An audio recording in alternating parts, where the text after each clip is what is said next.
Okay.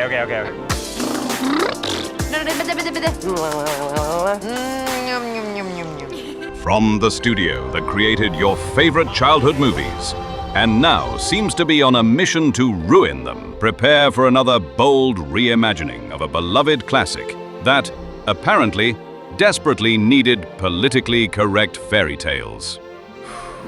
Because the 1937 film didn't just innovate, it defined the standard for animated filmmaking, and that recipe is still followed today. Walt Disney, with his appetite for invention, managed to connect to something inside of us, a kind of childlike wonder and innocence, building one of the world's greatest institutions. Well, if the original film built the empire of Disney, this new version apparently came to demolish a few flaws and even spark some HOA lawsuits.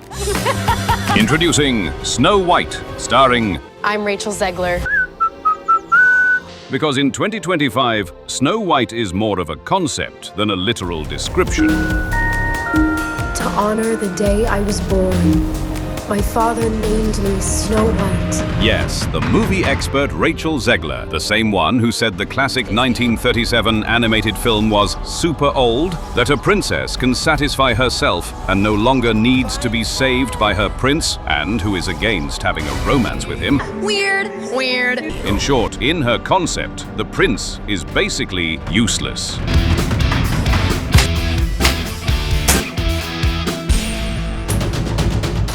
And speaking of things that disappeared, where are the iconic 7 dwarves, the loyal companions who protected the princess? Well, prepare for a progressive twist. You can say goodbye to Doc, Dopey, Sneezy, Sleepy, Grumpy, Happy, and Bashful, because now they will be replaced by 7 magical creatures of varied heights and ethnicities. Point me in the right direction?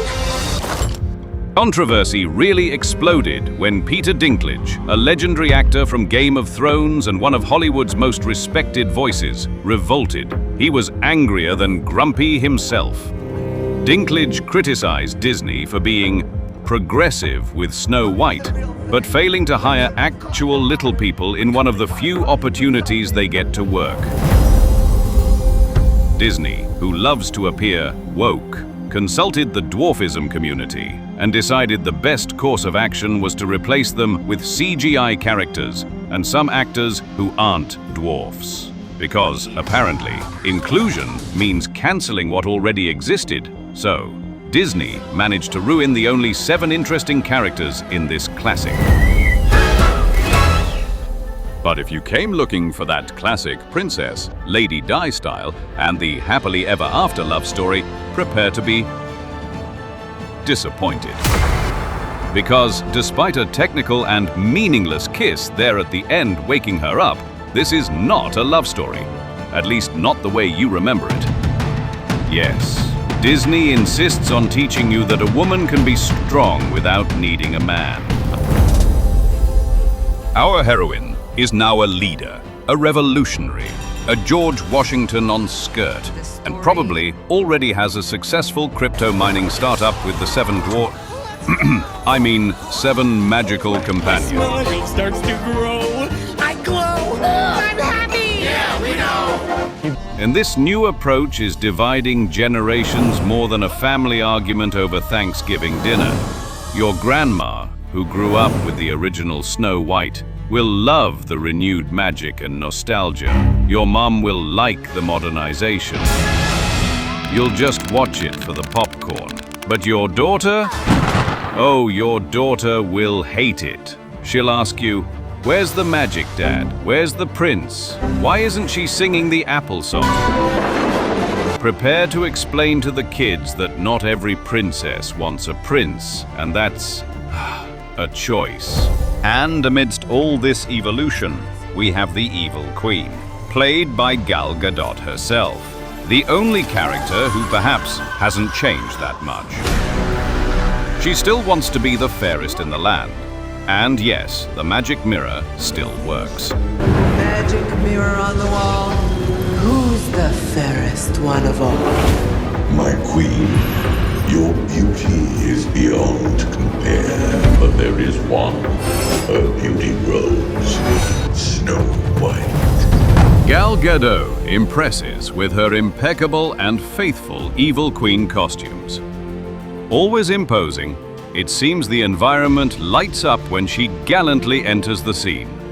Her hands and long arms gestures seem to speak for themselves. But the question now is, mirror, mirror on the wall, who's the most cancelled of them all? But the tension wasn't just in the script. Behind the scenes, there was a real-life princess versus villain drama. Rachel Zegler and Gal Gadot clashed, complete with political statements from Snow White that sent Disney execs into panic mode and had them paying for extra security for Gal.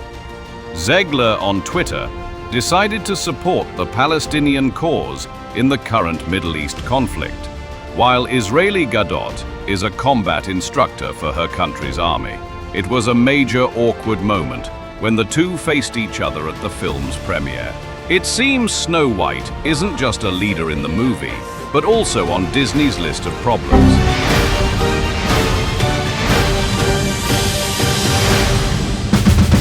And the prince? Oh, the prince. The one who in the original story appeared and saved the day. Well, in this version, he's basically a luxury extra. Don't expect much from him. He has no relevant role and doesn't even serve as a love interest. Maybe he's just there to deliver Uber Eats for the Queen or hold Snow White's purse while she leads the revolution. He's so well behaved that if you ask him to play dead, he does it.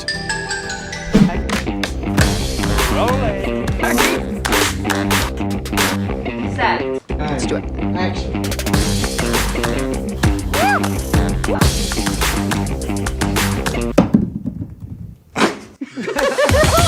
Can't Hollywood writers come up with new stories anymore? Or is the strategy just to exploit every last drop of nostalgia from our childhoods? It's not just about telling a classic tale, it's about dressing up wokeness in the garb of inclusion, pushing an agenda so hard it crumbles under its own weight. Prepare for a movie that tried to be everything to everyone and ended up being nothing to anyone. And the worst part, this isn't just a joke. With a budget of over $270 million and a dismal box office gross, Snow White has gone down in history as Disney's worst live-action remake in terms of financial return. The loss is already over $300 million. Yes, the Castle of Dreams turned into an accounting nightmare. So, if you're ready to see Disney deconstruct your childhood sweet memories and traumatize your children, just prepare yourself for Snow White, the movie where fairy tales went woke. And the one thing more poisonous than the apple is the box office report.